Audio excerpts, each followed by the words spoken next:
Hi guys, good evening to everyone. Now is February 22, 2026, Sunday. So happy weekend to everybody. As you can see guys, andito na naman ako sa koi fish one ko. Ito po ang mga pets ko guys, mga koi fishes. Kasi bago lang ako nagpapakain ng dinner meal nila. And ito po ang pan ko guys, maliit lang. Simple, small, butterball. Dito talaga ako nagtambay guys. Dito ko kasama ko ang iPad ko, tripod ko. Ito guys, yan. And wait guys So ito po ang pan ko guys, maliit lang. At guys, nanonotice nyo ba guys, bago lang ako nagpa-haircut guys. Kasi ano guys, magpa-new look na naman ako guys. Pagpapauso naman ako guys. I'm just joking guys. I'm just only kidding. Kasi summer na naman guys. So mainit na naman ang panahon. So nagpa-haircut muna ako guys. How do I look guys? What can you say guys? Do you like it or not? I'm just joking guys. I'm only kidding. Wait guys So wait guys.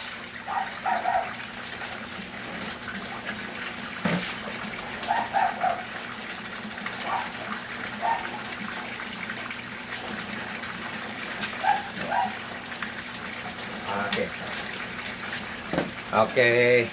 So, guys, sa video kong to, guys, i-flex ko ang UV lights ko, guys, Ang filtration system ko, pinaglass ko para magandang tingnan. Pinawilding ko para maghang, para mas lalong magandang tingnan. At ang tubig ng pan ko, guys, almost 2 months na, pero still clear pa rin or still malinis pa rin ang tubig. Dahil yan sa mga UV lights ko, guys, Wait, guys, UV lights, Malaki ko na UV light. At saka maliit ko na UV light guys, Dalawa ang UV light ko. Look at guys, Ito po ang UV light ko na malaki, nandyan sa link ko.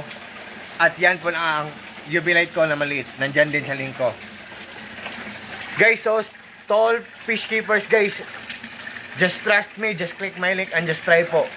Tingnan nyo lang ang mga UV lights ko kung naghanap kayo ng mga UV lights guys. Kasi meron kaming solar power system set up. Wala kaming binabayaran. Maski piso every month, zero electric bill kami every month kasi marami kami mga solar panel sa bubong namin, sa roof namin. At may generator din kami. Malaki at maliit at may monitoring. Nalalaman ko or namomonitor ko ang isang gadget kung matipid lang siya kumain ng kuryente or kung good ang kanyang quality. Just trust me guys, just click my link and just try po. Ang mga UV lights ko matipid lang sa kuryente, good pa ang quality tapos mura lang. And guys, honestly, dito talaga ako nagtatambay guys sa koi fish pad ko kasi ang mga koi fishes guys ay mga stress relievers po sila, nakakawala po sila ng stress guys. And at the same time, fortune din sila o lucky charm din sila, nagbibigay din sila ng swerte sa atin guys. So all my friends, thank you po sa trust at support. God bless us all and that's all.